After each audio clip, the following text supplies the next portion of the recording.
Conrad? Napabalikwas siya na maramdamang wala na ito sa tabi niya. Kagabi lang ay nakatulog silang magkayakap. Kulang ang umaga kapag nagigising siya na wala ito sa tabi. Bumangon siya at hinanap ang lalaki. Sinilip niya ito sa banyo pero walang tao sa loob. Tingin ko kaya mo, sir. Napatakbo siya patungo sa terrace nang marinig ang mga ingay sa ibaba. Pumapasok sa nakabukas na bintana ang mga tinig sa labas. May tila paa din na pumapadyak na kabayo. Nakahinga siya na maliwag nang makitang nasa labas na ang asawa, kasama ang anak ni Manang Lorna na si Mario. Ito ang tumatayong tagapag-alaga ng mga kabayo. May kalayuan ang kwadra, pero sa tindig pa lang, nasisiguro niyang si Conrad iyon. Nag-uusap ang dalawa, habang panay naman ang himas nito sa likuran ng hayop. Di gaya noong mga nakaraang araw, nakikipagnitian pa ito sa katiwalang si Mario. Nagsisimula na itong magtiwala sa lalaki. Sa loob kasi ng ilang araw na nandito sila, madalas niya itong nakikitang tahimik lang na nakatitig sa kawalan. Naramdaman marahil ni Conrad ang mga titig niya. Lumingon ito at kumaway sa kanya. Kinawayan niya rin ito.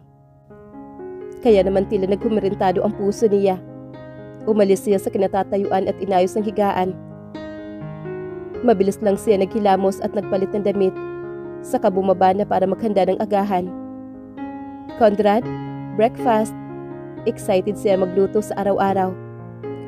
Kasi iniisip niya na para sa asawa niya iyon.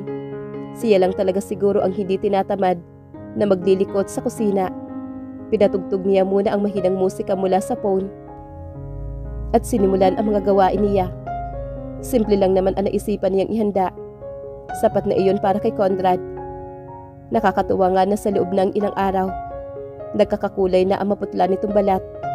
Mas nagkakalaman na rin ito at mas nagiging masigla. Nilagay na niya ang kalan sa stove nang biglang may nagsalita sa likuran niya. Bahagya siya nagulat ngunit kaagad ding napanatag ang loob. Hi. Nakasandal sa pintuan ng kusina at marahang nakatitig sa kanya ang asawa. Hi. Ginawaran niya ng halik sa pisngi na makalapit ito. Magaan at mabilis na halik lang, pero nag-iiwan ng kakaibang init sa pisngi niya. Hindi na kita ginising. Hindi na siya nagulat nang bigla na lamang itong yumakap mula sa likuran. Ang aga mo namang gumising. Inabot niya ang lalagyan ng olive oil. Nang hindi maabot ito, ito na ang kusang kumuha para sa kanya. Maaga ako nagising. Hindi na ako makatulog. Napatango-tango naman siya. Sinisimula na niya ang pagluluto ngunit ayaw pa rin nitong bitawan siya. Conrad, nakuha nito ang ibig niyang sabihin. Nang iangat ang bote ng oil, natatawa itong bumitaw pero hindi naman lumayo sa kanya. Sumanda lang ito sa counter, malapit sa kanya. Sa lapit, naaamoy niya pa rin ito. Sa kaniya lang napansin na nakapaligo na pala ito. Nanaginip ako last night. Napahinto siya sa gagawin sanang pagsindi sa kalan at tinitigan ito. Tila lumulusot sa pader ang paningin nito. Ano naman ang panaginipan mo? She got curious. Nothing specific. Masyadong malalabo. Umangat ang mga balikat nito at umiling. Pinipilit ko na makaalala. Pero sumasakit ang ulo ko. May kinang nalungkot sa mga mata nitong bumaling sa kanya. Ayokong sumakit ang ulo ko kaya hindi ko pinipilit na alamin kung ano nangyari. Naaawa siya sa asawa. Ang hirap ng walang maalala. Kinuyumos ang puso niya sa narinig. Napakahina lang ng boses nito at tila ba napapagod. But it's okay. Bahagyang umangat ang sulok ng bibig nito at ngumiti ng maliit hanggang sa naramdaman niya ang paghawak nito sa palad niya. Pinagsalikop nito nang basta na lamang tumunghay sa kanya. Nanunuot sa kanyang kaibuturan ang mga titig nito. I'm just so glad nakasama kita. Humahampas sa puso niya ang bawat sinasabi nito. Kumakaway ang tukso na sabihin dito ang totoo. Pero hindi niya pwedeng sabihin agad dito. Anong kakainin natin? Kaagad na nagbago na ang tono nito. Pinilit na gawing masigla. Ano ba ang gusto mo? Tinumbasan naman niya ang sigla nito. Ano ba ang paborito ko sa umaga? Tapsilog. Thanks to Mami Liana. Kung hindi ay purong kasinungalingan na naman ang sasabihin niya. Ilang saglit pa ay tahimik na itong nakaupo at inuobserbahan ang bawat kilos niya. Saan ka natuto sa mga gawaing bahay? Lumaking mahirap ako kaya sanay ako. Pinipilit ba kita na gawin mo ang gawaing bahay? Napahinto naman siya sa naging tanong nito. Hindi naman. Galit na galit ka lang kapag pinakikialaman ko ang kitchen mo. Who was in love first? Ikaw o ako? Nadiinan niya ang pagpindot sa smoothie machine at kumakawala ang malakas na tunog ng hindi tansyadong pagbilis nito. Sa lahat ng tanong, iyon pa talaga ang naisip nito. Tingin mo, balik ang tanong na pinakamabisang paraan. Kain na tayo? Iniligaw niya sa pagkain ng usapan. Nakahinga sa na maluwag nang wala na itong naging tanong pa. Pwede ba tayo mamasyal sa farm? Lagi na lang tayo nakakulong sa loob ng bahay. Sabi ni Mario, may orchid at flower plantation daw dito, sa loob ng property. And so I said yes, sa paanyaya niya na mamasyal tayo roon. Tapos na silang kumain at nagbabanlaw na lang siya ng mga hugasin. Flowers? Lagi siyang nai-excite kapag nakakakita ng mga bulaklak. Malayo siya sa pagiging plantita, pero nare-relax siya ng matitingkad na kulay ng mga bulaklak. Mas mahilig siya sa pagtatanim ng mga gulay.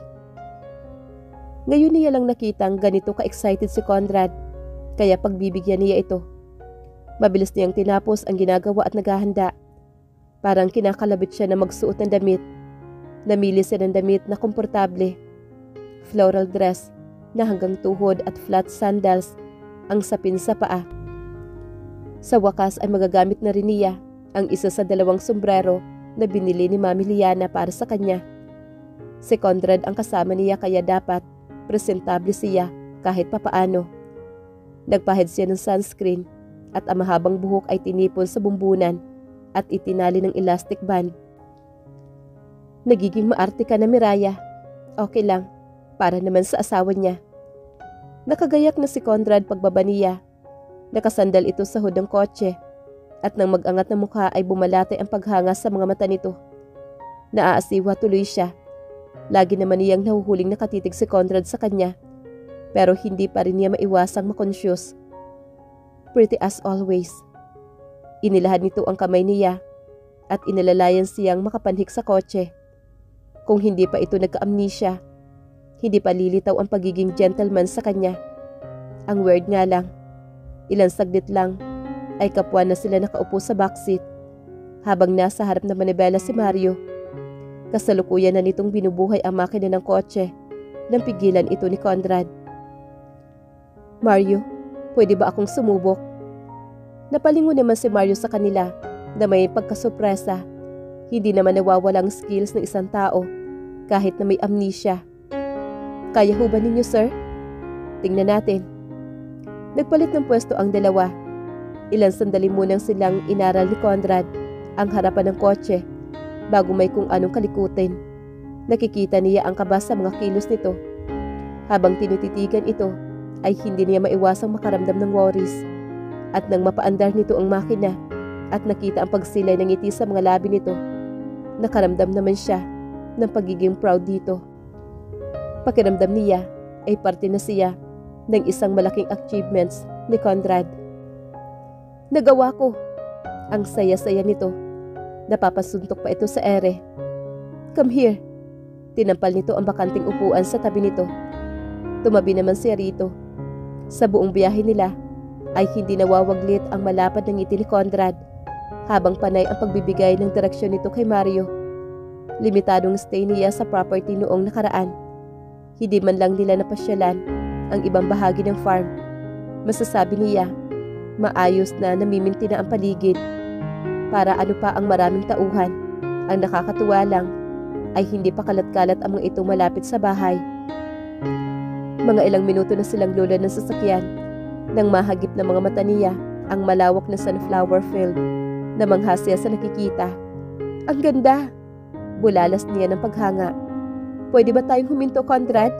Of course. Pinatay nito ang makina at tinanggal ang seatbelt sa katawan.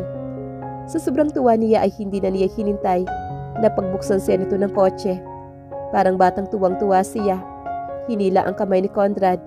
Nakagaya niya ay napapangiti ring nakatitig sa taniman. Ang sarap sa mga mata. Ang tingkad ng mga kulay. Nakakagaan ng pakiramdam. Ang sarap ng gawa ng sketch. Si Mario naman ay natatawang nakasunod lang sa kanila. Kahit ang ibang tauhan na nakikita niya minsan sa farm ay natutuwang nakamasid sa kanila. Magandang araw ho, Sir Conrad. Ma'am Hiraya. Bati ng mga ito sa kanila. Magandang araw ho sa inyo. Siniko naman niya si Conrad at binulungan na batiin ang mga ito. Sinunod nito ang utos niya. Under normal circumstances, hindi niya ito mauutos-utusan ng ganito. Pwede ho ba kami mag-iikot sa loob? Turo niya sa napapalibutan na white wooden fence na taniman. Oo naman, ma'am. Binuksan ng matandang lalaki ang bakod kaya sila nakapasok. Tayo na. Magkahawak kamay nilang binaybay ang pavement. Naroong hawak at amoy-amoy niya ang mga bulaklak. Hindi malakas ang amoy ng sunflower, pero may kakaiba talaga iyong sundot sa kanyang pang-amoy. So you love sunflower? Naidilat niya ang mga mata at napatingin kay Conrad na tila amused na nakatitig lang sa kanya. Para na pala siyang timang na halos isuksok na sa ilong ang bulaklak. Umayos siya ng tayo at inilagay ang dalawang kamay sa likuran. Buhay na buhay kasi silang tingnan. Sagot niyang sinulyapan ang mga bulaklak. May ganitong tanim si tatay sa bahay namin. Napatango-tango naman si Conrad. Pinasadahan nito ng tingin ang mga bulaklak at hinawakan. Lalaki ka kasi, wala sa mga bulaklak ang interest mo. Siguro, pero kakaiba ang pakiramdam ko. Natila ba nandito na ako? Lahat naman na nangyayari rito ngayon ay pawang bago. Naipagpasalamat niya na hindi ito nagtanong tungkol sa mga hilig nito. Alam mo ba kung anong ginagawa dito? Turo niya sa seeds ng sunflower, lalong-lalo na sa matinda ng bulaklak na nagsisimula ng mamatay. Nakyuyos naman sa kanya si Conrad. Kinakain? Pumitas siya ng ilang butil at inilagay sa palad niya. Kuha ka na maski isa. Utos niya sa napapailing na lalaki. Then, anito na magawa nito ang sinabi niya. Kainin mo, gaya nito. Dinala niya sa bibig ang isang seeds at inalisan ng matigas na bahagi gamit ang ngipin. Hanggang sa nakaing parte na lang ang naiwan. Dahan-dahan niya iyong ginuya at nilunok. Sarap. Sigurado ka na kinakain ito? Tila naman nababahala si Conrad. Itinaas nito sa ere ang seed at inipit sa dalawang daliri nito. Subok lang. Nagkibit balikat naman ito. Bumuntong hininga na para bang ikapapahamak ang susunod na gagawin. Ginaya nito ang ginawa niya. Habang pinapanood ito ay hindi niya maiwasang maalala ang Conrad na pumulot ng libro niya noon. Ang lalaking nagbayad ng pagkain niya, ang nag-abot sa kanya ng payong, isang gabing maulan. Matigas man ang Conrad na pinakasalan at nakasama niya. Ramdam niya sa puso niya na may itinatago itong kabutihan. Masarap nga. Sabi ko sa iyo eh. Ang saya na may napatunayan siyang isang bagay rito. Ngingitian niya ito ay nagpatiunang maglakad muli ngunit kaagad ding napahinto ng pigilan nito ang palapulsuhan niya. Natural na lang para kay Conrad na hawakan siya ng ganito. Napatingin siya sa kamay nila. Dumausdos ang palad nito. Tila yata may gumanda ang mga bulaklak sa paningin niya. Tila naging mas mahalimuyak ang paligid. Kumurba ang mga labi niya para sa isang matamis na ngiti. Hindi niya mapigilan. Si Conrad man ay nakangiti rin. Kung susumahin, mukha itong kontento. Alam mo ba kung ano ang mas masarap gawin sa sunflower kaysa sa kainin? Lumingon naman ito sa kanya. Spit it out? Sira. Hinampas naman niya ito sa braso habang natatawa. Huminto siya sa paglalakad. Dumukot siya ng isa pang seed sa bulaklak sa gilid niya. Inilagay niya iyon sa bibig at inipit sa gitna ng mga labi. So that's it? Umiling naman siya. Pinalipad niya ang butil at naglanding iyon sa pisngi nang hindi nakapaghandang si Conrad. Nahagip nito ang pisnging natamaan. "Hey!" wika naman ito. Challenge. Gumanti ito sa loob ng ilang sandali ay ganoon ang ginagawa nila para sila mga bata na naglalaro. Sa tanang buhay niya, ngayon lang siya naging spontaneous ng ganito. Para bang kakaibang miraya ang nabubuhay ngayon sa katauhan niya. Unti-unting napalis ang halakak niya at napatingin siya kay Conrad. Binusog niya ang paningin sa nakangiting mukha nitong mas lalong nagniningning dahil sa sinang ng araw na tumatama rito. "Bakit?" nagtatakang tanong nito nang matuklasang titig na titig siya rito. "Alam mo ba ang ibig sabihin ng sunflower?" Hindi siya nag-iwas ng tingin, bagkus ay matapang niya itong sinalubong. "Ano ang tungkol doon?" Nawala rin ang ngiti ni Conrad. Lumunok muna siya ng ilang beses bago nagsalita. "Dapat mo iyong basahin, magandang story nun. Parang ikaw at ako." Napangiti siya at pinilit itago ang lungkot sa mga mata. Maganda ang araw na ito. Dapat masaya lang sila. Umatras siya ng 2 hakbang at muli niya itong pinatamaan ng buto. Nadugtungan ang pansamantalang natigil na kaligayahan. "Ang daya mo, ha?" Balik sila sa malulutong na tawanan at laro. Tumakbo siya ng akmang dadakmain siya ni Conrad. Pero ano nga ba ang laban niya sa mahahabang bias nito? Walang kahirap-hirap siya nitong nahuli. Ngayon ay nababakura na siya na matigas nitong katawan at ng mga braso nito. Ang mga palad niyang nakalapat sa dibdib nito. Dama niya ang marubdob na tibok ng puso ng asawa niya. Ito ang pinakamagandang tunog na narinig niya. It was like beautiful music. Who are they? Character from Greek mythology. Apollo was son of God. Clytie was water nymph. Mahal na mahal niya si Clytie. Si Apollo pero hindi kayang ibalik ni Apollo ang pagmamahal ni Clytie. Sinabi niyang hindi iniiwanan ng paningin ang mga mata nito. Tuluyan ang nawala ang ngiti ni Conrad at puno ng kaseryosohan na nakatunghay lang sa mga mata niya. Huminga siya na malalim at nagpatuloy. Nagluluksa ang puso ni Clytie sa tuwing dinadaan-daanan lang siya ni Apollo. Isang araw, naupo siya sa isang malaking bato. Siyam na araw na walang kinakain, walang iniinom. Nakaupo lang siya at nakatingala sa bawat pagdaan ni Apollo sa kalangitan. Malamang naghihintay siya, natapunan nito ng pansin. Pero nakakalungkot, hindi nangyari ang inaasam niya hanggang sa naging bulaklak na nga si Clytie. She became the sunflower? Conrad concluded. Tumango naman siya. Minuto ang nakalipas na hindi kumikibo si Conrad. Inaarok lang nito ang damdamin niya. Bakit mo sinasabi ito sa akin? Ngumiti siya na malungkot. Hinaplos niya ang pisngi nito at masuyong tinitigan ang mga mata. You are my Apollo, Conrad. Minsan lang kusang lumalabas ang tapang niya na ipapakita kung ano ang nasa kalooban niya. Kung sakaling dumating man ang pagkakataong. Stop. Tinigil naman siya ni Conrad. Disgusto ang nakapinta sa mga mukha nito. Pero Conrad, I said stop. Mariin ang bawat sambit ng mga kataga nito. Tila ito galit at natatakot din. Not any word, Mira. Sa isang iglap ay tinawid nito ang pagitan ng mga mukha nila.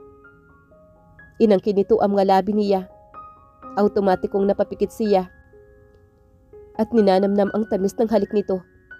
Gumanti siya. Sa bawat hagod ng mga labi nila sa isa't isa, ay nagwawala naman ang tibok ng puso niya. Hinahalikan siya na Conrad sa gitna ng malawak na sunflower field, sa ilalim ng unti-unti ng sumisikat na araw. Naiiyak siya sa kaligayahan. Kulang na lang ay isipin niyang may halong pagmamahal ang halik nito at gusto niyang maiyak. Naputol ang paghalik ngunit nanatiling magkadikit ang mga noo nila at hinahaplos ang pisngi niya ng buong suyo nito. I am no Apollo and you are no Clytie. Anitong kapagkuwan. You are Mira and I'm just Conrad, your ordinary guy. Dinala nito sa tapat ng bibig ang kamay niya. Nang nakapikit ang mga mata, gusto niyang maiyak sa tuwa. Kung alam lang nito, kung gaano nalulusaw ang puso niya, kung paano sinasakop ng kaligayahan ang dibdib niya. Nang buksan nito ang mga mata, nakikita niya ang intensidad sa mga iyon. We won't end like Apollo and Clyde, because we have our own story to tell. Mira, ikinulong nito ang mga palad nito, ang magkabilang pisngi niya. Hindi tayo maghihiwalay. Hinding-hindi. Kung nawala man ang memorya ko, o kung ano man ang nangyari natin sa nakaraan, ang mahalaga ay nasa tabi kita. You and I, we will make new memories together. Memories that we will treasure until we get old. Muling sinakop ni Conrad ang bibig niya. Sinagot naman niya ang mga halik nito. Panghahawakan niya ang sinabi nito. Hindi siya bibitaw. Tapos na ang mga panahong para siyang si Clyde, na mistulang baliw na tumatahol sa isang imposibleng pangarap. They will grow old together no matter what.